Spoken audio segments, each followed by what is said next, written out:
Good afternoon, everyone. Again, I am Ma'am Jeneline Abamo. I am Ma'am Jeneline Abamo, your OSC for the subject Database Management System 1 or IP 6201A. So again, our topic for today is Lesson 1, which is about Introduction to Database System. So guys, if you will notice in Lesson 1, in week 1, there are two PowerPoint presentation. Okay, Lesson 1, which is Introduction to Database Management System, and then lesson 2, which is about introduction to Oracle database. Okay, so we are going to tackle that for today. Okay, let's proceed with the discussion. So the lesson objective for today is that understand what is the difference between data information, database, and database management system. Discuss the advantage and disadvantage of a DBMS or the database management system. Familiarize with the term ER model, entities, relationship, and attributes. Okay, so now let's try to discuss the different terminologies inside the database system. Let's start with the DBMS. Okay, so DBMS stands for Database Management System. So when you say DBMS class, it is a collection of interrelated data and a set of different application programs used to access those data. So the primary role of the DBMS is to provide a way to store and retrieve database information that is both convenient and efficient. So kindly take note, class, that DBMS is different from database. Okay, so when you say DBMS, it is the collection of the or how we handle our database. Okay, it is a system. While the database itself is only a collection of data that contains information that is relevant to an enterprise. Okay? Next, the next terminology that you have to be familiar is the data. So when you say data class, it is a raw facts. Okay? It is about raw facts. Okay? It is also known as facts that can be recorded and that have implicit meaning, or short term raw facts. Okay?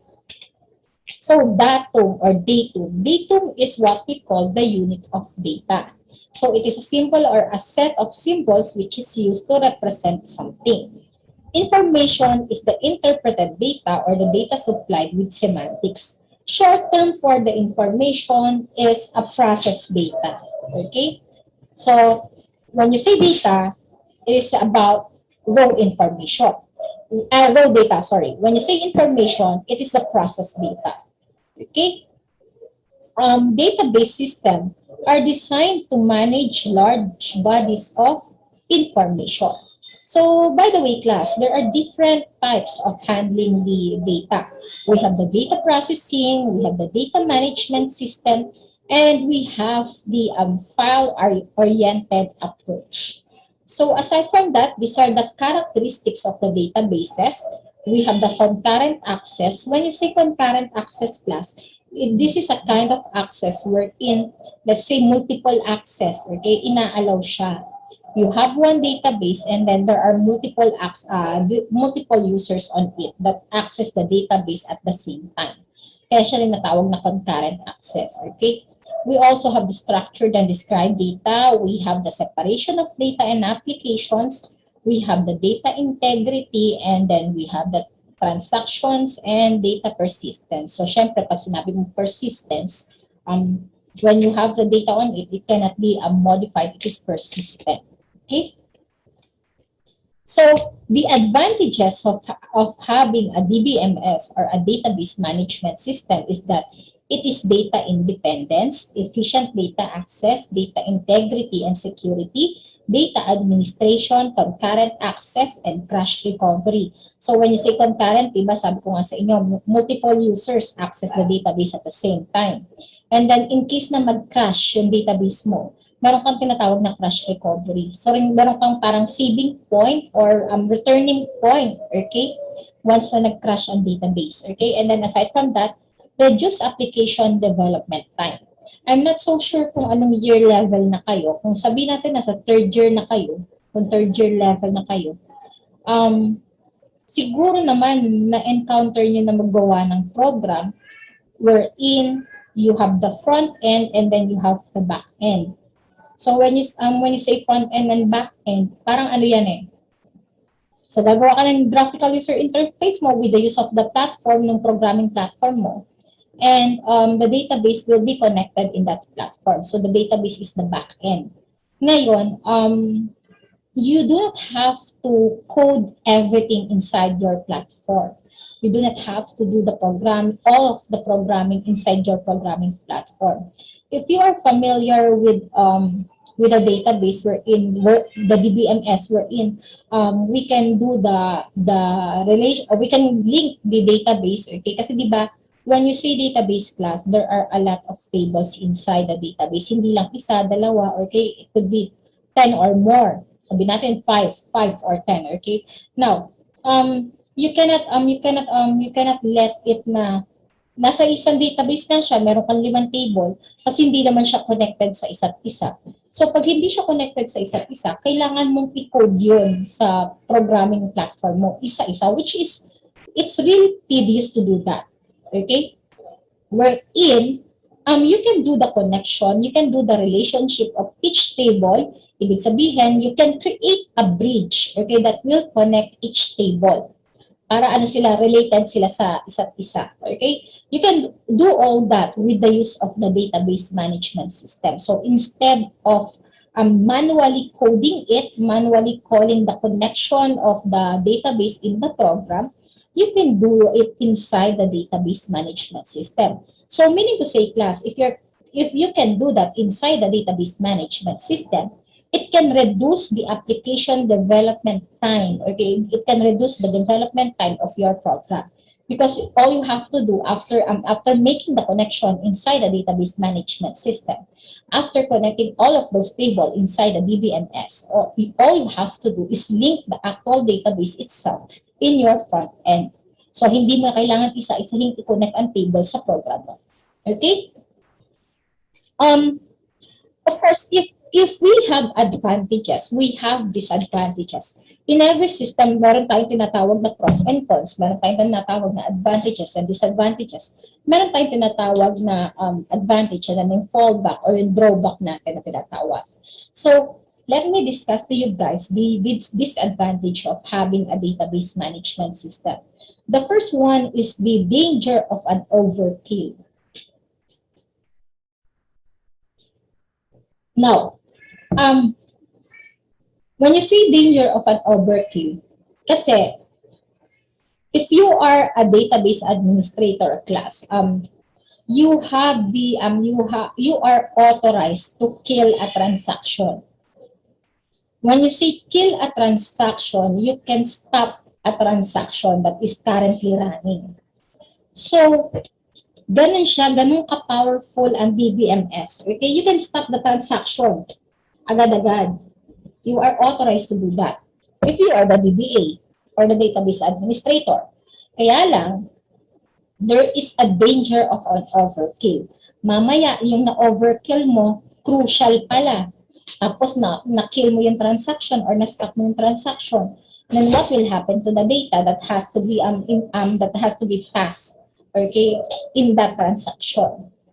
Next is complexity. Not everybody can handle a database management system. Okay, hindi siya ganun kasimple. You should have the enough knowledge on how to handle the DBMS. Okay. Next, third, qualified personnel. Okay, so as I have mentioned, a DBMS is complex to handle. If you do not have the enough knowledge to do that, okay, you cannot handle the DBMS. So it should be a qualified personnel that will handle the DBMS. Next, cost. Okay, do not expect for a quality kung wala kang babayaran. Diba? You have to pay for the quality that you need. So meaning to say, DBMS is quite expensive. Okay, so you have to pay for that.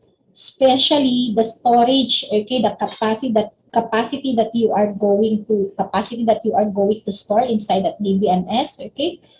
So you have to pay the DBMS, okay. You have to pay for that. Okay, it's really quite expensive and lower efficiency. Okay, so guys, these are the disadvantages of a database management system. Next, instances, physical and logical schemas. So instance of the database, this is the collection of information stored in the database at a particular moment that is called on. Okay. Database schema is the overall design of the database. Okay. Physical schema describes the database design at the physical level. And the logical schema is logically describes the database design at the logical level. Application programs are said to exhibit physical data independence if they do not depend on the physical schema, and thus need not be rewritten if the physical schema changes. So I think pagdating natin ng mga bandang finals, siguro bibigyan ko ng example ng mga ganito. Okay, next, data models. Okay, for the data models class, we have what we call the ER. Actually, we have what we call the ER diagram or the ERD. So when you say ERD class, it's about entity relationship diagram. Okay, so the ER is the data model that is based on a perception of a real world. So we have the entities, okay, entities that is a collection of a basic object. For example, noun. Okay? It could be yung position ng tao, yung actual na tao, right? And then relationship is an association among several entities. The overall logical structure schema of a database can be expressed graphically by an ER diagram. So when you say relationship class, meron tayong tatlong klase ng relationship. We have the one-to-one, one-to-many, and many-to-many. Okay? So those are the relationship that we can include in the ER diagram. So the summary of the lesson for this is that you should know the what is a database, what is a DBMS, what is an ER model, and what is the advantage and disadvantage of a DBMS. Proceed with the discussion. So now we are going to move to lesson 2. Okay, lesson 2 is, again, this is still part of week 1, but the only difference is that we are now going to tackle the Oracle. So if you will recall, the description of your subject is Database Management System 1 and Oracle. Introduction to Oracle. So the objective of this lesson is that we are going to identify the focus area of Oracle 11G software. So if you will notice, class, the focus of our Database Management System 1 is the version of 11G. You are to discuss each feature of the Oracle, familiarize with the 4 types of Oracle statement to be used for the Database Management System 1 subject. So the focus areas of the Oracle 11G, we have the infrastructure grid, information management, and application development. So these are the features of the Oracle Database 11G: manageability, high availability, performance, security, and information integration. Object Relational DBMS, or Relational Database Management System, or the RDBMS, okay, it has a relational model and object relational model. User-defined data types and objects, fully compatible with relational databases. It supports multimedia and large objects, high-quality database server features. So the relational database concept, okay, this came from Dr. Edgar F. Codd. So who proposed the use of the implementation of the relational model for database system in 1970. So in 1970, the relational model has been the basis for the Relational Database Management System, or also known as the RDBMS. So the relational model class consists of the following: collection of objects or relation, set of operators to act on the relation, data integrity for accuracy and consistency. A relational database is a collection of relation or two-dimensional tables controlled by the Oracle server. Relating multiple tables. So guys, as I have mentioned, if you have a database, you can have multiple tables inside of it. So you cannot allow that those tables are not connected. Dapat may relationship siya. They should be connected. Then how are you going to do that? You can connect the tables by means of a key.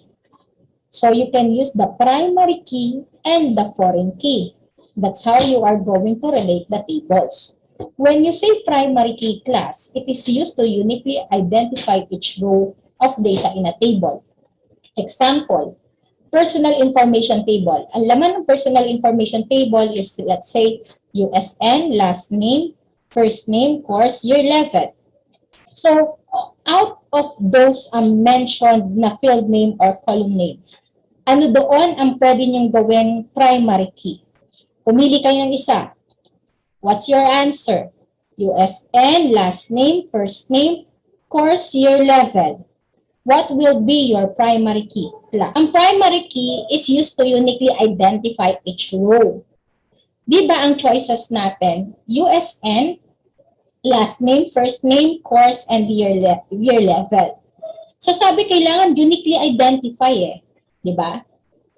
There are a lot of people na parehas ng last name. There are a lot of people na parehas ng first name. Parehas ng course, di ba? Parehas ng year level.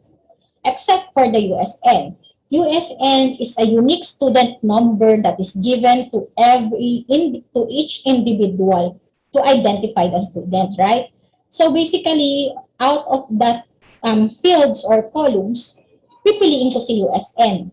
Kailangan, kapag pipili kayo ng primary key, it's a unique number. Okay? So, second, a user can logically relate or connect data from multiple tables using the foreign key. So, that's how you connect the tables, okay? You use the primary key and the foreign key. Okay, next. Using SQL to query your database. The structured query language, or also known as the SQL, has been standardized by the ANSI standard language for operating relational databases. Efficient, easy to learn, and use. Functionally complete with SQL, you can define, retrieve, and manipulate data in the tables. Okay, so these are the purpose of the SQL. So before we start our syntax, our statements, okay, let me give you the categories of the SQL statements. There are 4 different categories, okay? You should be familiar with this class, okay? Dapat matandaan nyo to. So these are the statements that we are going to use later on. Siyempre, hindi natin magagamit lahat yan ngayong araw na to kasi limited na ng time natin. But in the near future, in our discussion, we are going to use this one by one. Okay, so the first category is the DML, or also known as the data manipulation language. Okay? So for the data manipulation language, we have the select, update, merge, insert, and delete. So from the word manipulation, meaning to say, if you want to manipulate your data, what is the meaning of manipulate? Either if you're going to add, edit, delete. Okay? So if you want to do those manipulation, then use the DML syntax or statement. So again, that is select, update, merge, insert, and delete. Next, the second category is the data definition language, or also known as the DDL. So DDL, we have the create, drop, truncate, alter, rename, and comment. From the word definition class, it will define the structure of your table. Okay, that's why it is called as data definition language. Third is the DCL, or the data control language.